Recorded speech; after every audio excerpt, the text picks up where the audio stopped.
Actually, while we have just a second here, why don't everyone go around the room and say hello? Hello, everybody. Thanks for joining us this fine evening. Hi. Hi. Hey everyone, glad you're all here. Hello, welcome to the webinar. Glad you're here. Hi Hi, everyone. Hi, everybody. All right, we have quite the group today. Obviously, you've noticed a slightly different format on our Condor Zoom chat that we hold on the last Thursday of the month. We hope it's going to be an improvement and a better experience for you. That's the goal. We have a new Q&A feature in this upgraded package in Zoom and a few other features. So anyway, I hope you still use the chat like you did before, and also now the Q&A.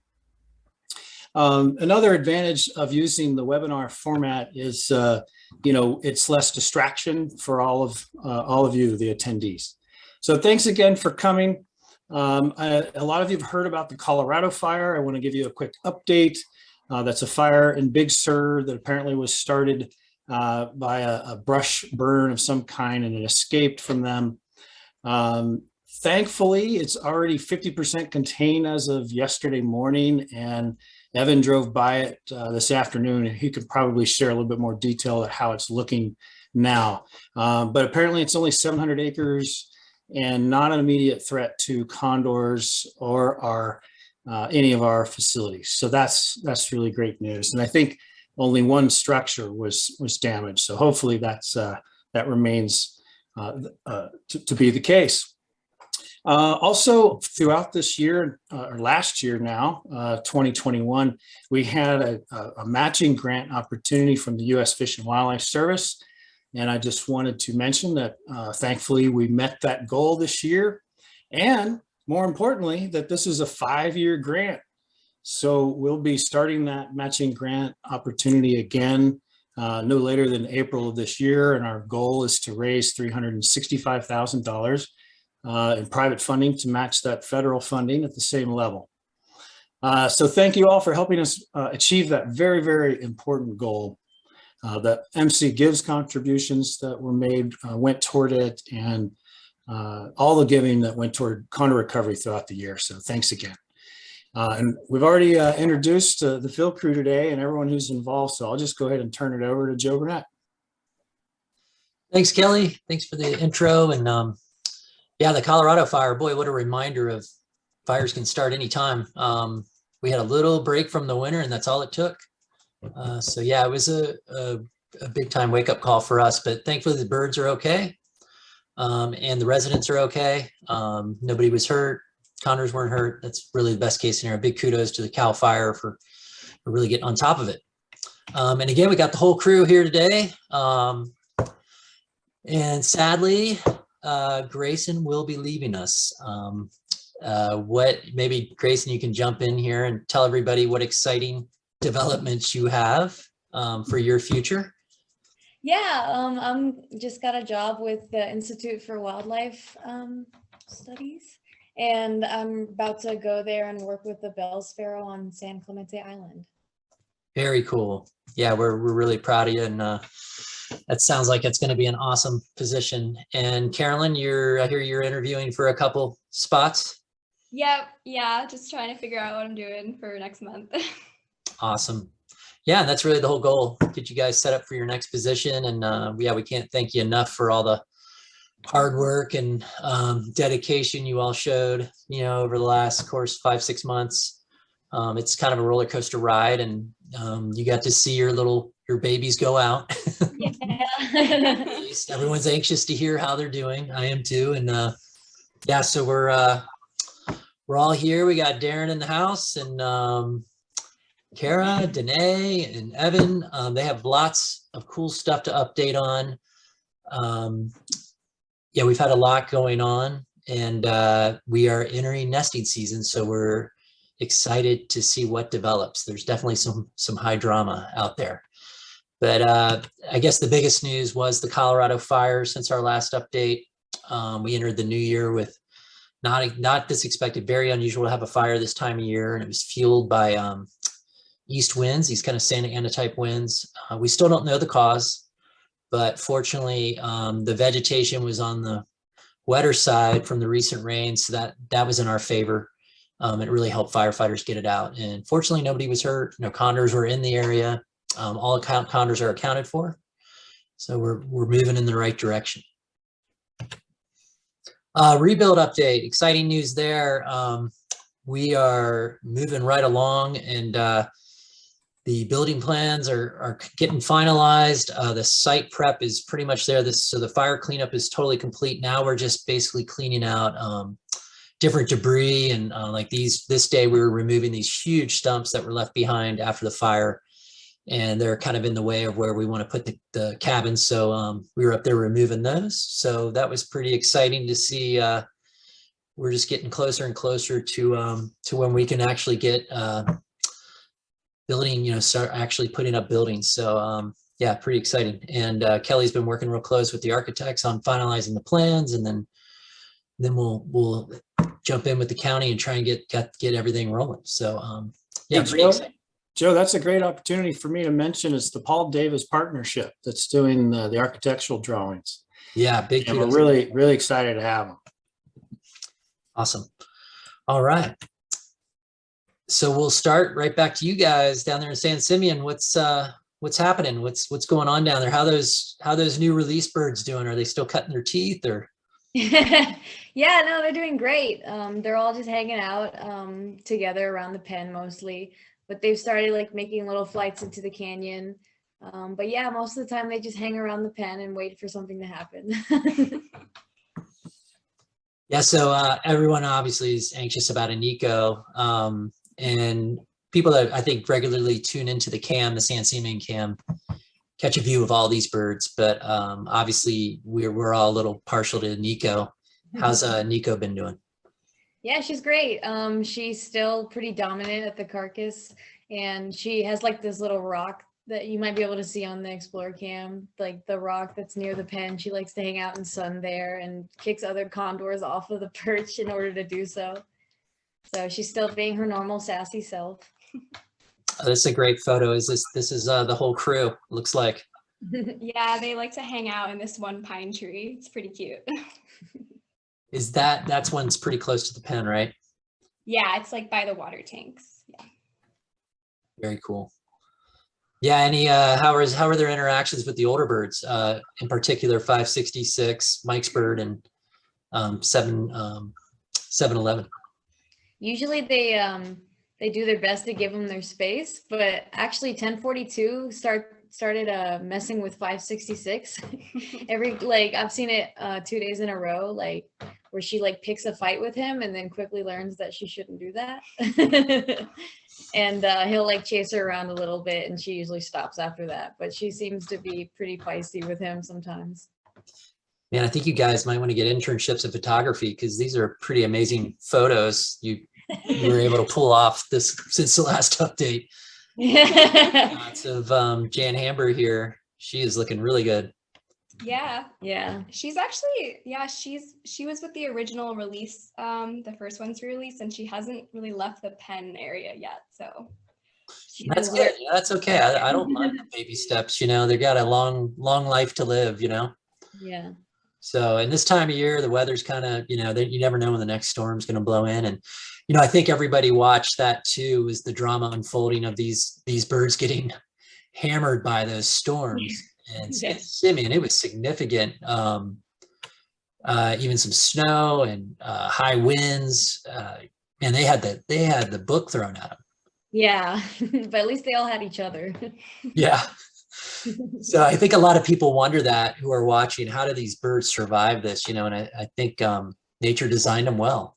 Those exterior feathers, they act like a shield. They can waterproof them. They have a preen gland that they can dip the tip of their beak in and then run that preen oil down their feather and just create this nice waterproof shell. And then inside, like when we handle birds and put on radio transmitters, we're always digging through the down just to try and find like when we go to find the wing tag or whatever, you find this thick layer of these down feathers. So I think they stay pretty darn warm, even in the worst of the weather. But it is hard to watch sometimes when they are just drenched. And Yeah. you really just wish you could bring them in. Yeah. Make them a hot cup of cocoa, Or release birds. Yeah, great shots. Boy, they're doing exactly what we want. Mhm. Taking it all in. Any other cool obs? I remember you mentioning too, you're starting to see some golden eagles and bald eagles around. Yeah, the other day there was a couple bald eagles chasing around the condors actually, and one was perched in a tree with 1042, and then golden eagles will come by occasionally as well, and just actually saw one soaring today with 566 and 711. Yeah. Hey, that's not a sight you see every day. Condors and bald eagles flying together. That's the national bird and one of the rarest birds. That's pretty darn cool. That's a bucket list. You can check that one off the list. Yeah. I think there's a lot of people watching that are pretty jealous of that observation you had. So, no, that's pretty awesome. And, as everybody knows, we got our start with reintroduction, releasing bald eagles. That's Kelly and I first started with Ventana, working for the field project, releasing bald eagles. And so anytime I hear about the bald eagles popping up and hanging out with the condors, it brings it full circle. Wouldn't you say, Kelly? Yeah. Oh, absolutely. And keep in mind that San Simeon Reservoir and Lake San Antonio are just on the other side of the ridge of, San Simeon and that part of the world. And that's where most of the bald eagles that we released ended up. And there's quite a few nesting pair around those two reservoirs. So if you're looking to go find bald eagles, that's a great place to go. Yeah, not too far, about, an hour and a half south of Monterey. Yeah, just outside of Paso Robles. Yeah, beautiful area. And here's the boys. Have they found another, or is it still, the search is still on? No, but they have each other. They display to each other all the time. They're great companions, for sure. They're Any prospects? I mean, we definitely have some 800 birds that are coming of age. Yeah, I don't know. I think honestly they only have eyes for each other right now, at least at San Simeon. They'll find a suitor soon enough, I think. Oh, cool. Here's the bald eagle shot. This is a great shot. Wow, they were pretty close. Yeah, they've been flying around the pen area for about a week or so. Yeah, and God, eagles are equally impressive when you see them out in the wild. They're just, they have their own presence about them. Mhm. Definitely, nature designed them well. So this is an exciting update. I've been in touch with Chris West and Tiana Williams up there at the Yurok tribe in Redwood National Park.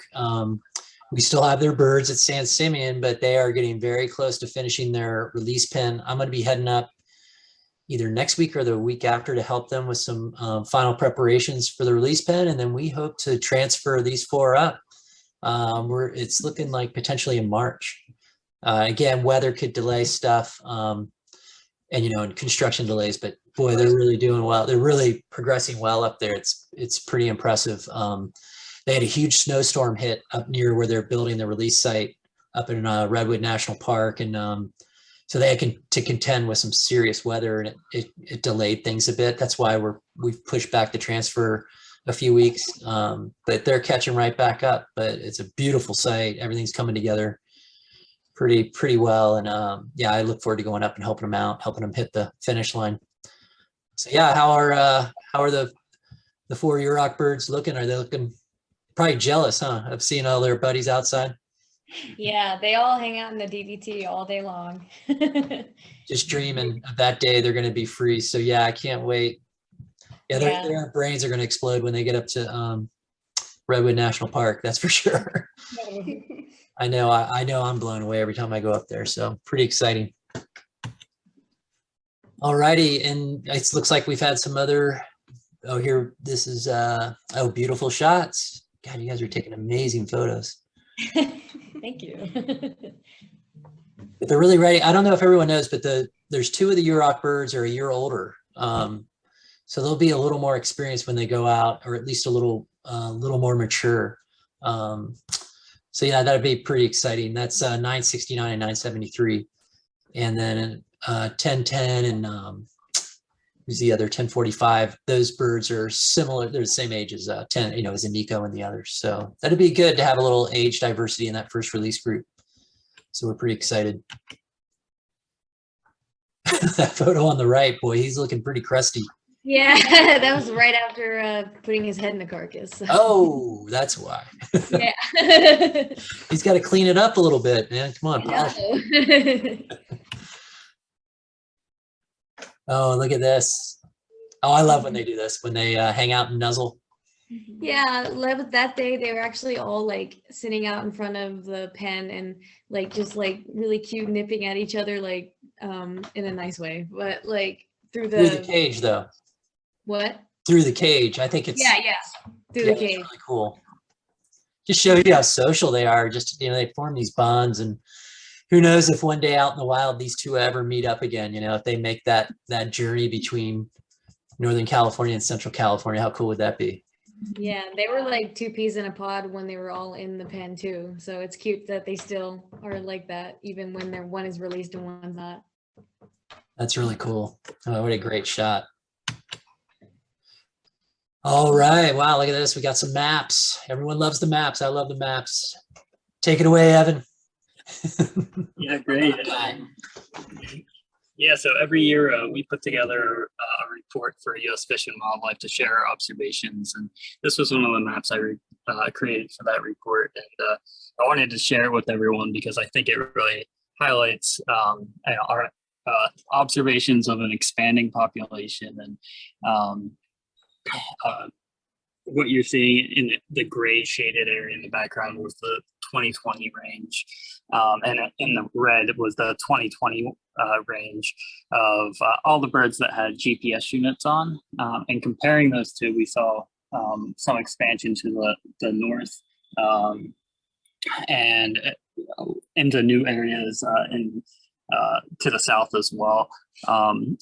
We put some significant movements on that map that happened this past year. It was really exciting year. There were some awesome movements between some of the birds. In around May of last year, we had 974 made a trip down to Santa Barbara. That was really exciting. And then we also had 828 made and set the northern boundary of the 2020 range, and that was in September last year, and that was actually up near Mount Diablo, and it was the first time in almost 100 years that a condor has been seen in that area. And then we also had 943 and 986 made a pretty significant movement into the Santa Cruz Mountains. And that was exciting for us because that was the first GPS data that we had of condors being in the mountains out there in Santa Cruz. So yeah, I thought this was just a good way to highlight how the condors are moving north, and how we're able to use this GPS to closely monitor and track those guys. It's been really exciting this past year to watch them spread out. Yeah, and like Evan said, this is a very broad stroke right here because we can really get to almost a microscopic level with the detail on the GPS, but there wouldn't be a map big enough to put on a presentation, right, Evan? Yeah, that's right. But Evan and the crew, we do a lot of teasing through the data, and it's really been really helpful, not only for not finding nests, it's helping us find out where birds are feeding on the ground.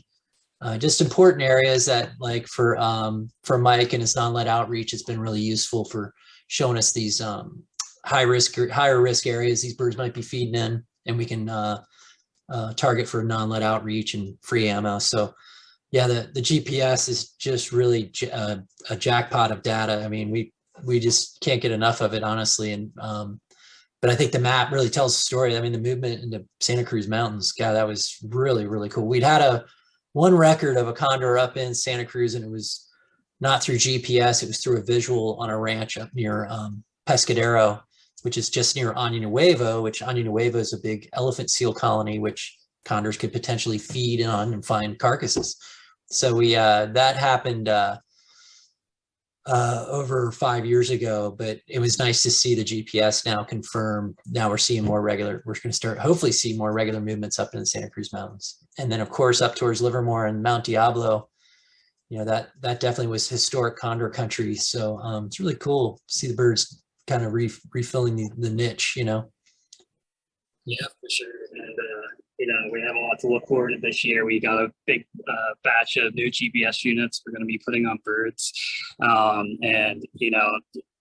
As we have more birds with GPS, we'll be able to more closely follow where exactly all of the birds are going. So it's going to be an exciting year for sure. Yeah, it's the most GPS we've ever been able to deploy on condors. So yeah, that's pretty big deal. So we're pretty excited.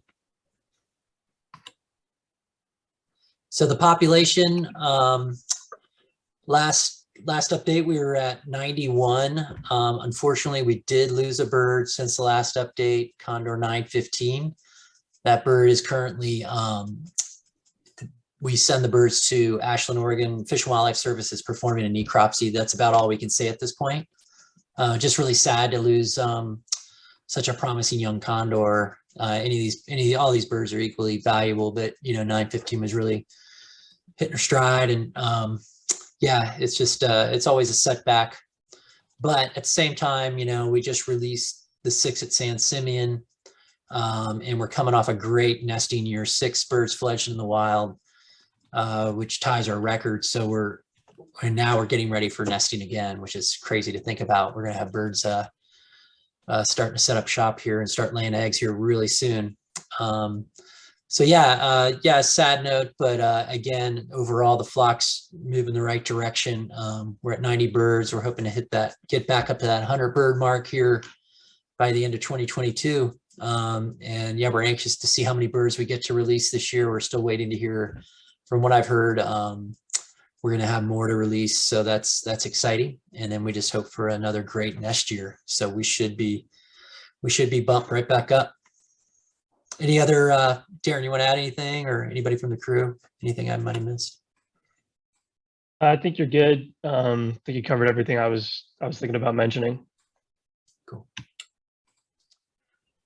Yeah, maybe Darren, since you're on the mic there.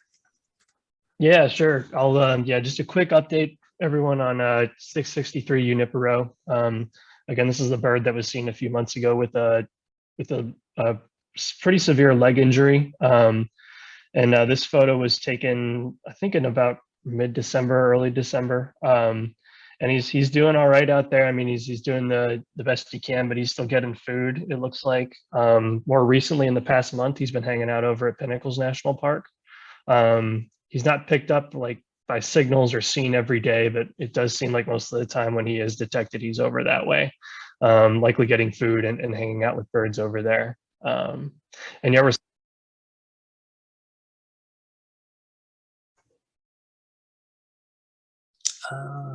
We lost you there. Sorry.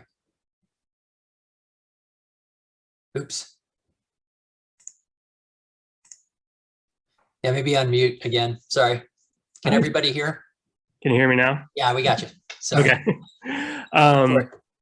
Yeah, so I was just saying that we're still pretty hopeful that his chick from this past year is doing okay. Again, as I mentioned, we're not picking him up every day, and so we're thinking in those windows when he's not detected, he could be going back and taking care of the chick he helped raise that is likely fledged now. But yeah, we're keeping our eye out for both Junipero and for that chick whenever it appears, hopefully at one of our sites soon. Yeah, and that's why, those explore.org viewers, keep your eyes out. We did spot one. We did see one untagged that we're going to talk about later, but did see one untagged pop up on the camera. But again, if you see an untagged on that camera, note who's with it, especially if it's 663, because that would be huge. Just that chick's got the, the heart, how can we say it? Yeah, we're hoping that bird's still alive, put it that way. That chick, because of what Dad went through, Junipero went through. But it's amazing again how resilient these birds are. They surprise us every time, and I would not doubt that chick is just fine and he's coping with it. Yeah, anything else on Junipero? Anybody want to add? I was gonna say, when he was seen at San Simeon, like the biologist over there noted that he was still like holding his own. He looked okay, and was kind of hopping around, but was definitely kind of getting picked on by other birds. And it's just, he's different, so he's gonna have to, I don't know. He dropped in the hierarchy for sure, but he's still holding his own. Yeah, so impressive. Yeah, can't say enough about this guy. Yeah, so 995. Yeah, a quick update on 995 as well. I know in the past few weeks he's been seen on the camera with a limp. It does sound like that's getting better, but it's still persistent to some degree. He's on everyone's radar. If I know our partners over at Pinnacles National Park, if they see him and get a chance to trap him, they'll trap him and they'll get a closer look and see what's going on. We haven't been able to see anything major, like both of his legs look okay just from the visual observations we've been able to get. He's still perching with both legs and still putting weight on it, but albeit gingerly. So yeah, still limping a little bit, but it does seem to be getting better. And yeah, anyone, if I missed anything, and Grayson and Carolyn, I know you've been seeing him a lot more than we have too. So if you guys have anything to add, please chime in. Oh, you pretty much covered it. Yeah, you guys said he was perching pretty well. Yeah, and he's still eating well, and being aggressive at the carcass when he needs to be. It doesn't seem to be affecting him too much, except just a slight limp. Yeah, and it's something we've seen over the years. Birds, we don't know exactly what happens, but they can kind of tweak their legs. Either they come in on a rough landing, or they get in a squabble with either another condor or an eagle, or sometimes it's as simple as they break one of their toenails. They break the tip, and it's really sensitive, and it can cause them to limp. So it could be a multitude of things, but again, just by keeping a close eye on him, the biggest thing is the behavior change. He's maintaining his status, and it's not affecting him to the point where he's becoming a target like 663's, like Junipero's case, which is a more severe. So hopefully, yeah, it heals on its own, and then if not, we can he'll eventually pop up over at Pinnacles, and hopefully they can grab him. Nice, the Condor leaderboard. Let's take this one. I can jump in and give us some stats today. This is a new feature that Tim actually created. It's really awesome, so we wanted to share it with all you guys just to kind of give you an idea of how different birds rank in different ways in our flock. So this is combined all of the Ventana birds and Pinnacle birds, so the whole Central California flock. So on the left in the green, we have our distance traveled leaderboard. Of course, this is only going to be including birds that have GPS. So our first ranked bird right now is bird 800. That's a Pinnacles bird and also a potential breeder this year that we'll talk about a little bit later.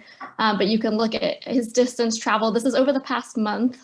So almost 2,000 kilometers, so 1,700, almost 1,800 kilometers in just a month, which is pretty amazing that he's traveled that distance. So pretty cool to see. In the middle, in the blue, we have a ranking of the number of times that a bird was signaled. So this is either by the Ventana crew, by all of us, or by Pinnacles as well. So it's a combined total. And so our number one bird you can see right now is 317. She's a Pinnacles bird, and she's also hopefully going to breed this year with the second bird on that list, 330. So you can see both of them are signaled really frequently, and that's actually a really good way for us to determine potential pairs is by picking up adult males and females together. So you can see with that close relation of both of them being signaled about the same amount of times over the past month. We kind of correlate that with the same direction that they're signaled in, which is pretty often. So that gives us a good indication there'll be a breeding pair this year too. And then the last column there, the last table on the right-hand side in pink is the number of times that a bird was seen in person. So you can look at the top 10 there. Number one right now is 888, who is a Ventana bird. And that bird has been seen 25 times over the past month, which is pretty good. That's almost every single day, which is pretty amazing. That's not super typical for every single bird. So that's a bird is getting around a lot and being seen by a lot of different biologists, both out on the coast and in Pinnacles. So really cool to see. These numbers and these condors are going to change pretty much every single month. So this is something that we hope to keep sharing with you guys, and it will give you guys kind of a better idea of who are the most popular birds in terms of being seen and signaled by us biologists, and then also those birds with GPS, how far they're moving and who's moving the most every single month. So pretty cool stuff, and big shout out to Tim for putting this together for us to be able to share with you all. Yeah. It'll be fun to see the distance travel crank up in the summer. Yeah, absolutely. I'm guessing it's going to double. Absolutely. Yeah. You know, I'm kind of curious too to see it the other way. You know, what birds are the least seen or signaled? Who's the most elusive? That would be interesting too. Yeah. We can probably figure that out. We could add that in maybe to next month's Zoom chat. But yeah, I think that would be interesting too. Yeah, no surprise to see the release birds signaled almost every day. Yeah. That'll change soon. All right, nesting. Yeah, so 2021's pretty much wrapped up in terms of birds have fledged, and now we're just trying to spot them and hopefully at some point get them radio tagged and wearing an ID tag so we know who they are. And yeah, we had a cool visual. I think we're gonna pick it up later in the update, but potentially of which one would have been 1095, right? Yeah, so anyway, yeah, they're things are moving along. So you guys jump in. Yeah, I'll jump in here real quick. So this was one of the chicks that we see on the coast a lot now, just in the past few weeks. Condor 1089, who was the chick from male 204 and female 646. When he first fledged, or when he or she first fledged, we don't know the sex yet for any of these chicks, but he was kind of hanging out closer to the ridge, but more recently he's come down to closer to the water and checking out some of the areas where we see a lot of condors looking for food and spending time with mom and dad. And Tim got some awesome photos, as you can see here, of 1089 soaring around, and it's really impressive how quickly they seem to pick up the flying. they become pros pretty quick and can hang with their parents pretty well at this stage. And I think the next slide has a pretty good photo of 646, 204, and 1089 all perched together. Yeah, so you can see this was again on the coast, and all three birds perched in the same tree together. 204 is there getting some sun and warming up his wings. But yeah, they're all getting ready to go down and look for food. Beautiful sight. Oh, this is it. Here we go. Yeah, keep going. Yeah, so 1095, this was another chick that we had out here in Big Sur. Again, the father was 652 and 550 was this chick's mom, and we were pretty sure that this untagged juvenile that showed up on at our Big Sur site is this chick, because it was seen around the same time that 550 and I think maybe 652 was there as well. But right now, when these chicks don't have their tags on, this is sort of the best indication of or best identifier, I should say, for us to use to tell like which chick is who, or which untagged bird is who, is which parents are around from the previous year. And so again, with this bird being around with 550 and 652, we're pretty sure this untagged bird is 1095. Yeah, big shout out to explore.org viewers. They were the ones who spotted, and yeah, so big shout out to you guys. You guys kept your eyes out, and an untag showed up, and you were able to figure out potentially who it was. Really cool. Yeah, so this bird might start becoming more of a regular, hopefully. Yeah, we definitely hope so. We've seen him fly close to the site a few, like in the previous weeks leading up to this. He was flying close, but wasn't quite making it all the way there. So hopefully he becomes more of a regular. Oh, I love this shot. Carrie, you downloaded this photo, right? Off our trail cam? Yeah, so it's from one of our feeding sites out by the Hermitage, and this is also kind of close where the chick's nest is. So we're pretty sure that this is 1104, who is 538 and 574's chick. But I was just kind of going through trail cameras or trail pictures, and this picture popped up, which is pretty awesome. Like you can clearly see it's an untagged juvenile, and you can also see that beautiful background of the feeding site as well. Yeah, and just maybe describe to folks, kind of not with too much detail, but how we set up the cameras, maybe just so they can kind of. Yeah, so we have trail cameras on pretty much all of our feeding sites. They're positioned so that we can see the carcass, just so we can see and get IDs of who's feeding at those sites, who's showing up, and who's like consuming that supplemental food that we're putting out. And it's just a way for us to kind of keep dibs on who's there while we're not watching it every single day.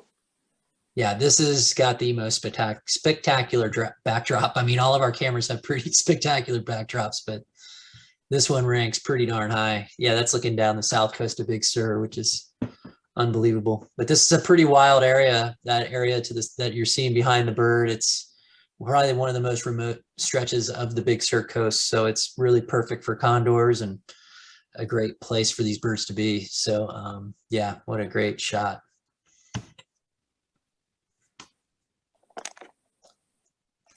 Okay, take it away, Darren.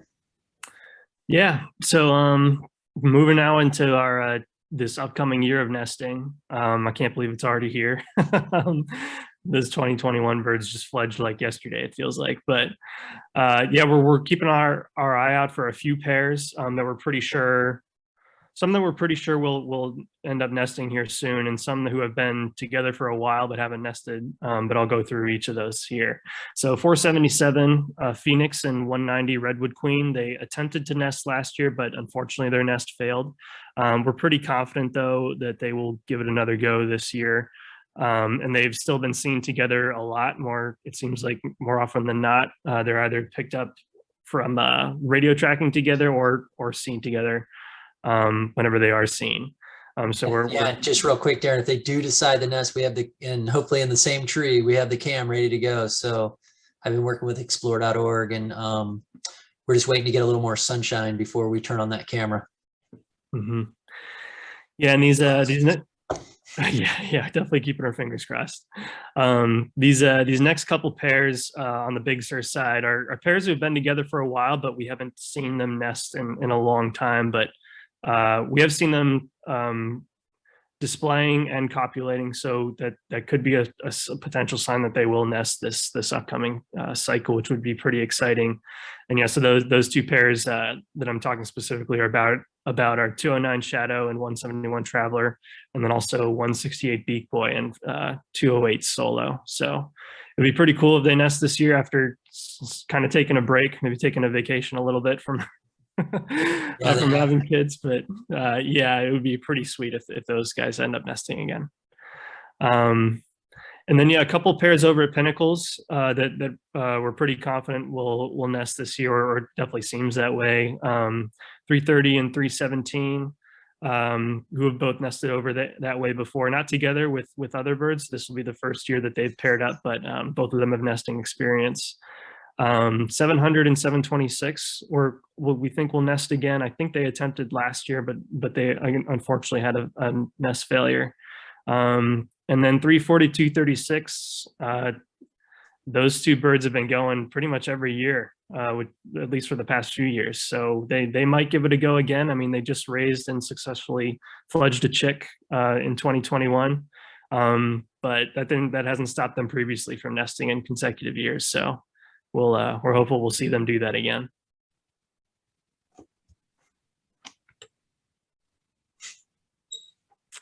Yeah, here we go. Potential pairs. Yep.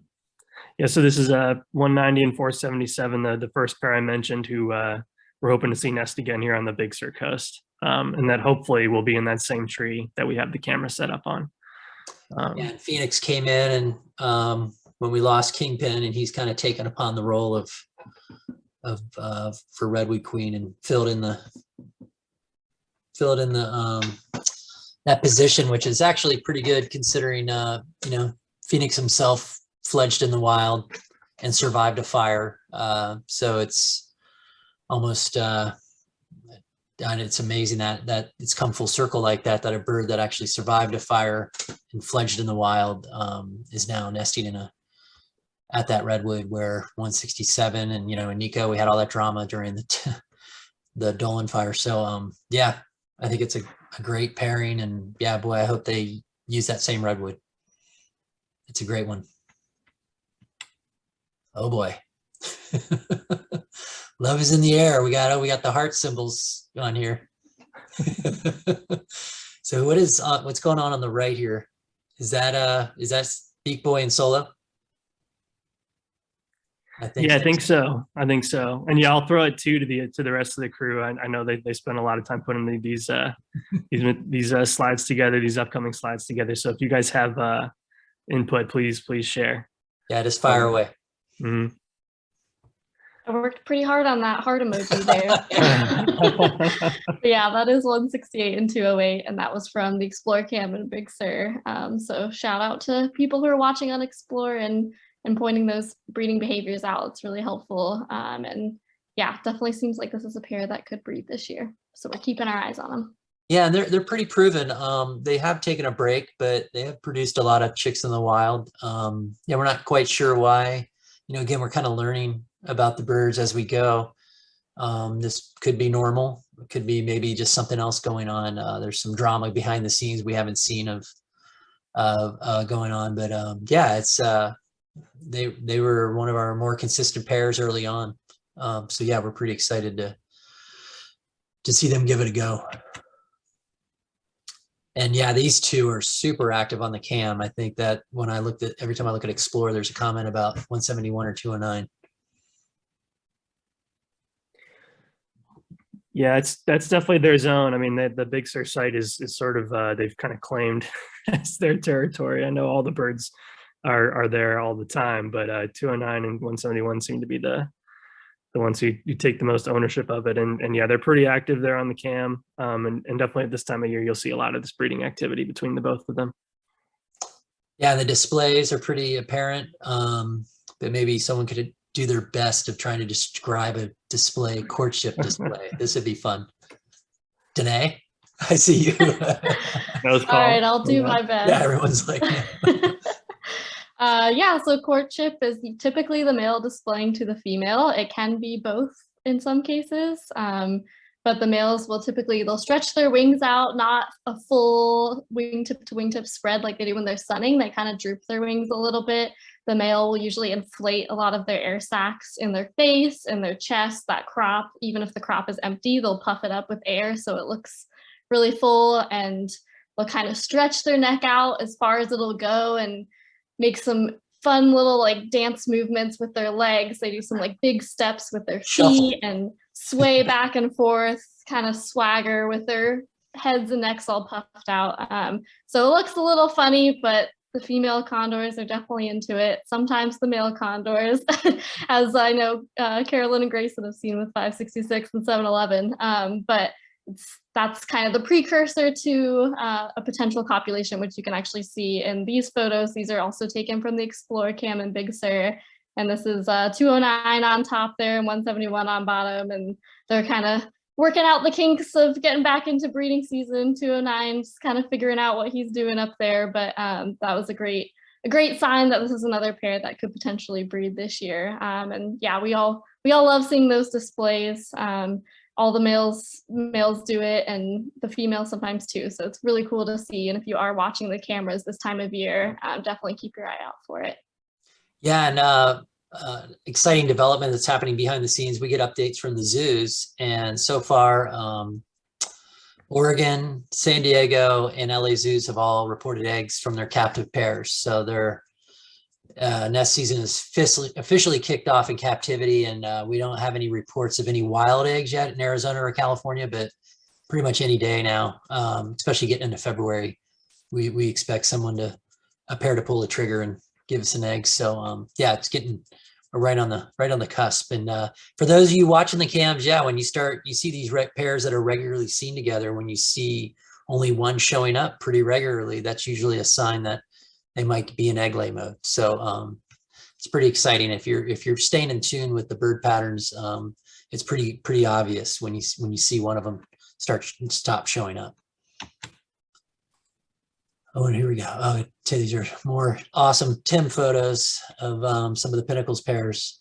Yeah, Danae, why don't you take the Pinnacles pairs really well? Sure, yeah. So this is male 700 and female 726. So 726 is a Ventana bird, tiny, or actually I think her nickname is Little Stinker. Tiny is 236, I believe. But yeah, so she used to breed, or she bred, I think 3 times with 692, who's another Pinnacles male. And then this year, it seems like she's kind of switching it up a little bit. She and 692 didn't successfully raise a chick together. They laid eggs, but the eggs, we never had a successful hatch from them. And so it's interesting to see that she's kind of taken that as her cue, perhaps, to pick a new mate this year. And so 700 is definitely trying to impress her, as you can see in this photo. This is basically what a condor display looks like, pretty classic. Looks a little funky, but she's definitely considering it for sure. You can kind of see her giving him the eye in this photo.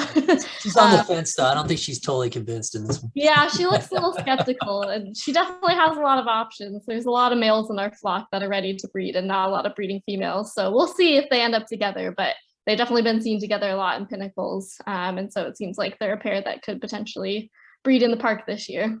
Oh, exciting. Oh boy. Bachelorettes, what's going on here? Yeah, I could keep talking, unless feel free to chime in, anyone else too. These are our eligible females. None of these females have, or 3 out of the 4 have not paired with anyone before, 747 being the exception to that. But 626 is a potential female. She's never bred before, and she's been spending a lot of time out on the coast recently.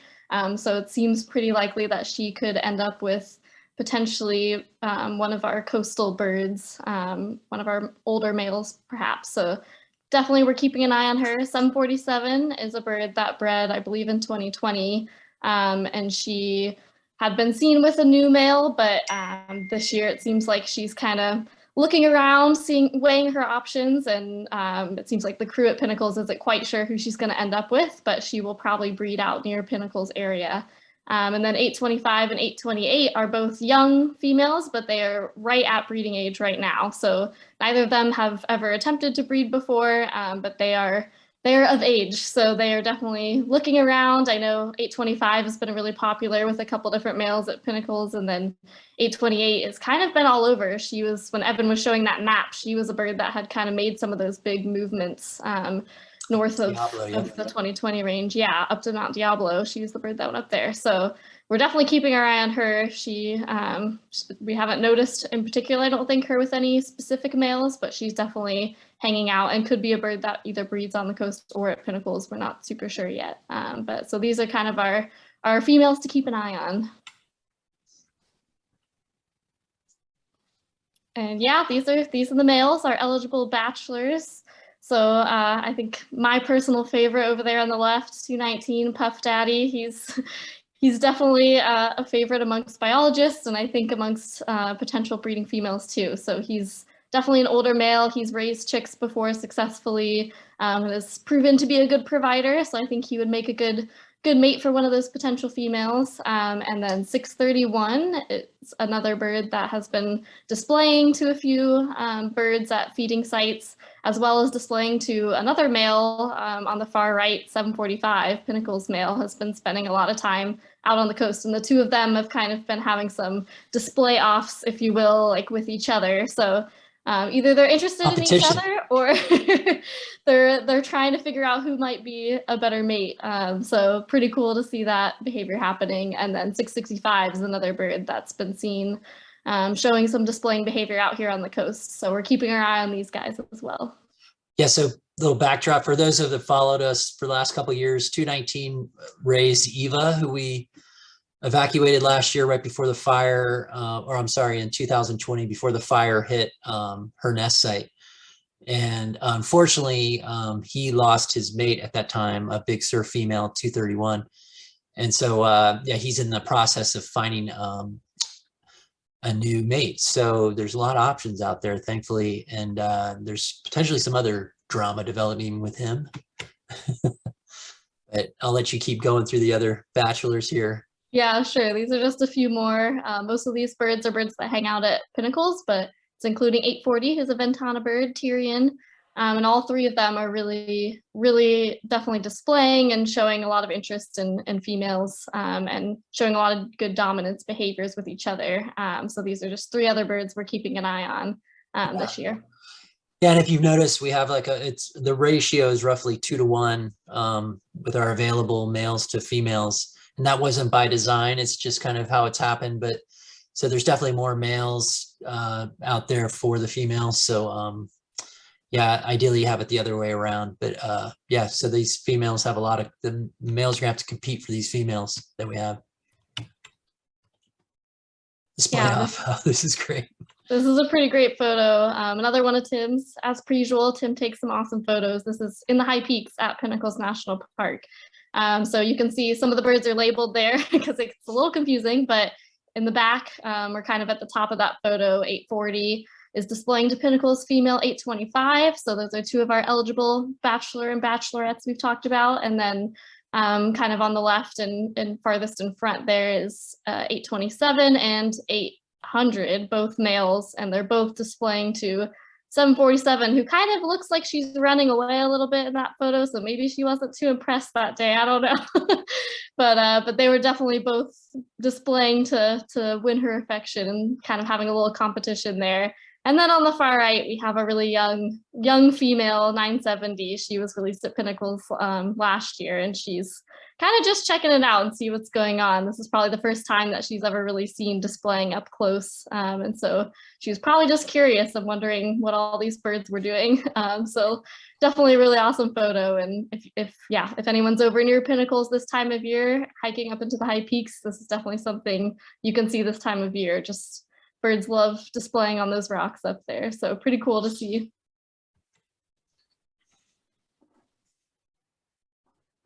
And yeah, this is two of our potential birds we're keeping an eye on. There's Puff Daddy there, 219 on the right-hand side, so displaying to 650 and 626 on the far left there. So 650 is a male, so no options there for him, but 626 looks a little curious back there. She's checking him out. And so we think potentially they could be a pair this year, but as we'll see in a minute, there's a little bit more going on there. So in the middle there is 538 Miracle, and some of you might be a little bit curious or a little bit confused because she's one of our birds. She's the breeding female that bred just this past year in 2021 and is the mom of 1104 with her mate there on the left, 574 Nomad. So the two of them were together and bred successfully in 2021. But we've also seen her, she has a GPS on her 538. So we've seen her spending a lot of time in 219's territory, Puff Daddy's territory. So she's kind of been checking out some of his previous nesting locations. And the two of them have also been seen together. So some kind of a little love triangle maybe going on there. She's kind of deciding maybe if she wants to transition from her partner 574 to 219, who's a older, potentially more successful male. So poor 574, if that is the case, that could be what happens. And we'll see what happens. She's definitely weighing her options, I think. And another interesting fact about this whole love triangle is that 219 is also 574's dad. So that just adds a whole other element to the situation that has us all laughing about it. And yeah, it's definitely something that you would find in a soap opera or something. We always refer to this time of year as like the Condor soap opera of all these things happening. And 626 on GPS, we've seen her out of his old nest territories too. Yeah, so exactly. Definitely a hot competition going on. Absolutely. Yeah. 538, I think because she's an older female, she could, you know, have a little bit more sway maybe, but 626 is available. So she might be, you know. Yeah, we've seen weird stuff happen where she might go with 219 and 626 will go with 574. So yeah, you never know. We've had similar swaps happen, and you know, these birds, it's, you know, it's driven by that hierarchy, it seems like. And yeah, I mean, it's a potential power move for Miracle. So really interesting. But yeah, you guys want to add anything else on the birds? Because I think we were about at that time where we needed to hit up questions, Mike. Hey, did you mention what was Ninja mentioned as an eligible bachelor? There's a question about Ninja. I didn't mention him. We didn't put him on the slide, but he is definitely a potential breeder this year. We haven't noticed him, I don't think in particular, displaying to any particular females, but he's definitely a bird that we've noticed in the past displaying those breeding behaviors. So he's definitely another one we're keeping an eye on. We have a lot of potential males this year, so we didn't want to overcrowd our slides too much with all of them. But yes, he's definitely a potential breeder and has been seen a lot out on the coast. Yeah, the males are outnumbering the females for sure. Yeah, absolutely. So many possibilities. Anne in San Diego wants to know if the males quarrel over the females. And I'm going to go out on a limb and say that yes, they do, but I'll throw it to the experts on that. Yeah, I think you can see them get aggressive. We've definitely seen hierarchy battles. It's probably driven by a female, but a lot of times it's driven by the hierarchy. But it's pretty passive, honestly, for like what we see with displays, and they're competing for displays, and you'll see some displacement, stuff you normally see. But yeah, anybody else can add if they've seen anything more aggressive. Yeah, I can't say I've seen anything super aggressive. I do know it seems like when a male starts displaying to a female, it attracts the attention of a lot of other birds. And so they'll come over and like check out what's going on. And sometimes they do like get in the way or start messing with the male that's displaying. But yeah, it's hard to, it seems like most of the aggression between males is over hierarchy stuff rather than breeding and mate choice, I guess, from my observations. Yeah, we'll see a lot of flight chasing, which you can't see on the folks can't see on the cam as much. You'll see birds just torpedoing after each other in the sky. They have these aerial kind of battles, which are really cool to watch. They swoop after each other and stuff. So yeah, there's a lot of stuff that's that's probably happening that we don't see. Yeah, Joe, I have a difficult question for you. A good question, but a difficult one. What do you expect population growth to look like maybe 10 to 20 years in the future? And this comes from Carolyn in Pacific Grove. Basically, Joe, I want you to take me to your retirement. What do you see in 10 to 20 years? 1,000 condors. No. Well, if we get past lead poisoning, we very well could be there. If we're talking for the state of California, right now we're over, just under 200. I could easily see over 500 birds by that time, depending on how things go with, the switch to non-lead and things like that. But based on what we're seeing, the trend can only go up and improve. We're definitely, I think with we're increasing the number of birds we're going to release, and the work you're doing. I think it's all going to pay dividend, and we're going to hit a point. And, obviously the flock can do it on their own as well. But, if we can get some of these obstacles out of their way, I think the sky's the limit, no pun intended. Yeah. A question from Vlad in Centerport, New York, home of the Centerport bald eagles. Nice. He wants to know if Ventana has been GPS tracking these condors in response to the Colorado fire. And maybe I'll throw this to Evan. If he has checked the GPS for any unusual activity that might be associated with the fire further to the north.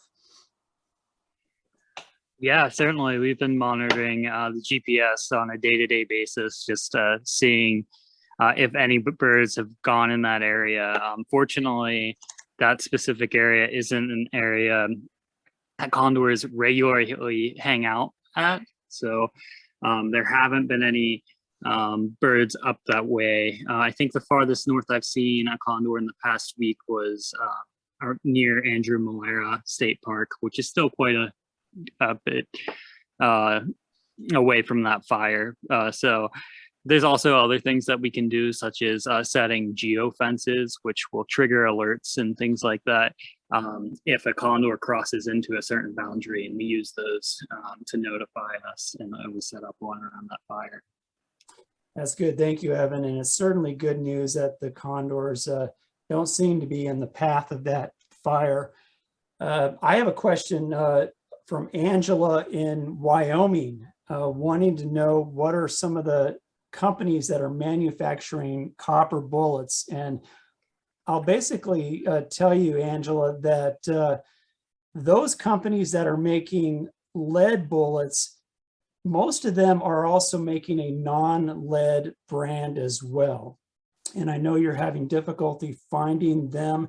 Everyone is. Our program does not provide free ammo to residents outside of California.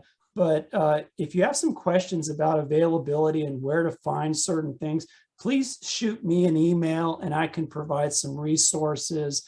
If you tell me what caliber you're looking for, I can see if I can direct you to where you can purchase a non-lead item in that caliber. So feel free to email me further about the non-lead situation. I'd like to move to, let's see, Cynthia in San Luis Obispo wants to know how we trap the new fledglings in order to attach GPS. And Kara, you have quite a bit of experience handling condors, don't you? Could you walk us through the procedure of trapping a bird in general, but I guess these fledglings that might need a tag? Yeah, absolutely. So yeah, I mean, trapping fledglings is the same process as trapping any other condor. We kind of have different traps on our sites that are primarily like double door traps. So we'll put a calf carcass in a part of the trap and pretty much shut that door and trap them within that little area. And then we'll allow them to get into our flight pens where they'll stay for a couple more days until we get a chance to handle them. But it's pretty much enticing them with food, and more likely than not, they fall for it every time. Yeah, food does wonders, that's for sure. And a lot of questions about where can I find condors. We have some folks who have tried different places, Vermilion Cliffs and other places. Perhaps we can help some folks who are wanting to see these birds in the sharp focus that they're seeing them here during this webinar with these great photographs. And maybe I'll put Grayson on the hot seat for this one, since Grayson, you're going to be a civilian here pretty soon. Let's pretend that you don't have the sort of backstage access anymore, and let's say you wanted to go find some condors. Where would your favorite place be to go searching for condors? I've actually had a couple of friends come visit me with that same question, and I always take them to Pinnacles National Park, and the High Peaks area is like it's a pretty consistent place to see condors. Pretty up close too, actually. When I was up there the other week, 700 flew right over our heads. Okay, well, I guess that's bird number 700, not 700 condors. Oh yeah. just to clarify, I agree. I think Pinnacles is a wonderful place to see condors. I've seen them every single time that I've visited that national park, and it just is a beautiful place to spend a day, as long as you're not going during the heat of summer. But certainly the Big Sur Coast is another great place to try to see condors along Highway 1. We are just about out of time. Thank you so much for all of your questions. And I know we just barely scratched the surface, but join us next time for our next webinar. Keep the questions coming. We'll try to get to them. And I'll throw it to Joe for some final words. Yeah, thank you, everyone. As always, it's always great for myself and the crew to catch you all up on what's going on. And again, we're wishing Grace and Carolyn the best. I think, Carolyn, you might be here for the next Zoom chat, but maybe not. But just in case, thank you guys again for everything you did for us. And if you have any parting words.